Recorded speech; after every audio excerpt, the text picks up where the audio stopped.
Telur goreng itu harganya 200 yuan. Gadis itu mulai mencobanya. Dia menyadari bahwa itu bukanlah telur goreng. Lalu dia pun mencobanya. Dia merasakan ada hal yang berbeda dari telur ini. Rasa pada makanan ini terdapat buah mangga. Kemudian rasa anggur dan air kelapa. Lalu yang selanjutnya lebih aneh lagi. Tampilannya seperti pot bunga. Dan itu membuat mereka tidak memahaminya. Kemudian mereka melihat tanaman yang tumbuh.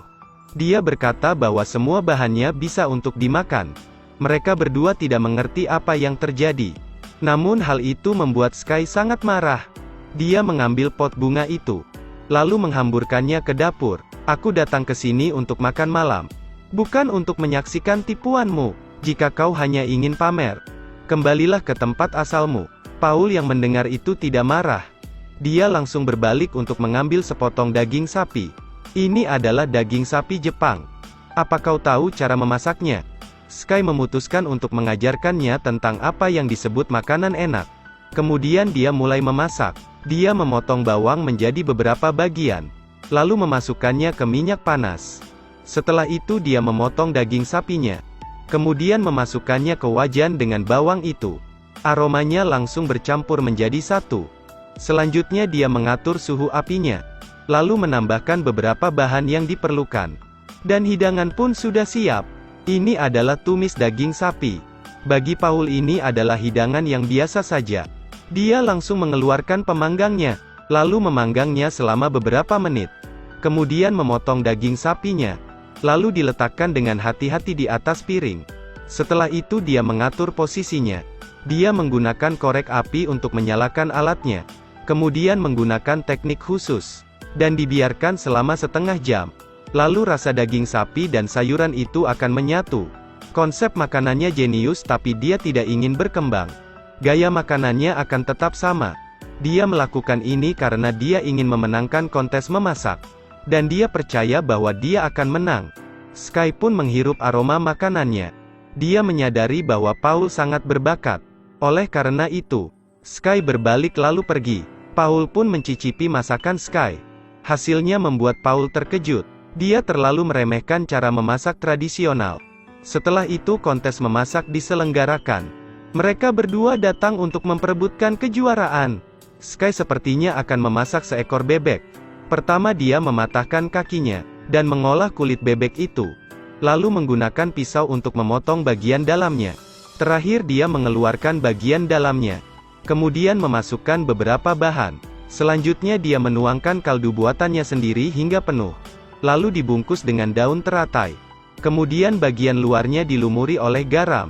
Setelah itu Sky mengeluarkan wajan besi yang besar. Dan menuangkan 15 kg garam ke dalam panci itu lalu diaduk.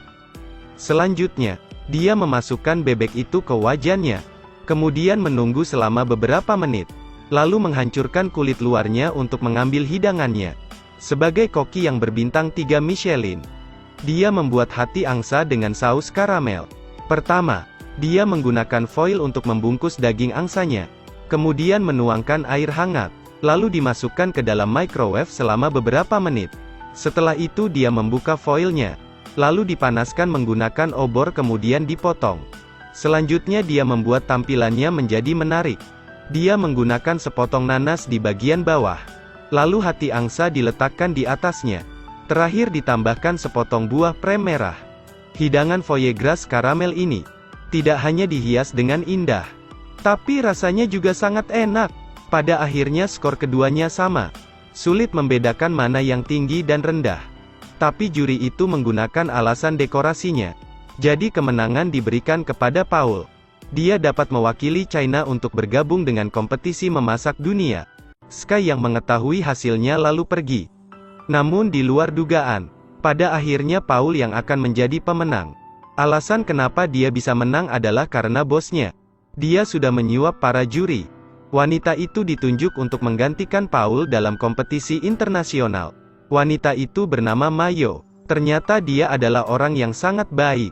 Karena Paul ingin menjadi koki kelas atas, dia sengaja berkencan dengan Mayo. Namun akhirnya ketahuan bahwa Paul tidak mempunyai cita rasa. Semuanya hanya berkat sebuah buku. Jadi Mayo mencuri buku itu, lalu pergi memberitahu bos. Paul sangat kecewa.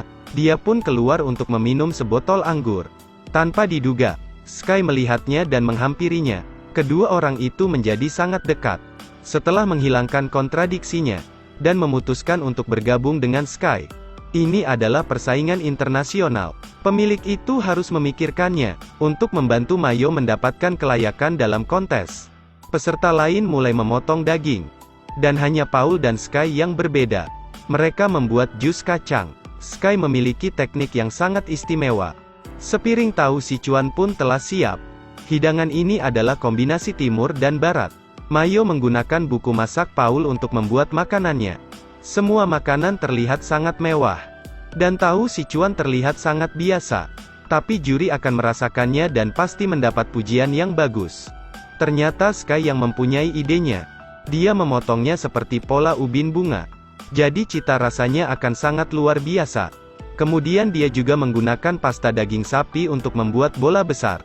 Dan perasaan saat meleleh di mulut juga sangat menarik. Yang terpenting mereka juga tidak lupa asal-usulnya. Tahu Sichuan itu berasal dari Cina. Akhirnya Paul dan Sky memenangkan kontes memasak itu. Mayo hanya terdiam dan merasa malu. Mereka pergi ke Paman Hong. Untuk bekerja sama dengan Sky dalam mengembangkan toko Seven Kai. Akhirnya Seven Kai menjadi toko makanan tradisional paling terkenal di daerah itu. Cerita pun berakhir. Ikuti terus Edelweiss Review untuk mendapatkan update cuplikan film berikutnya.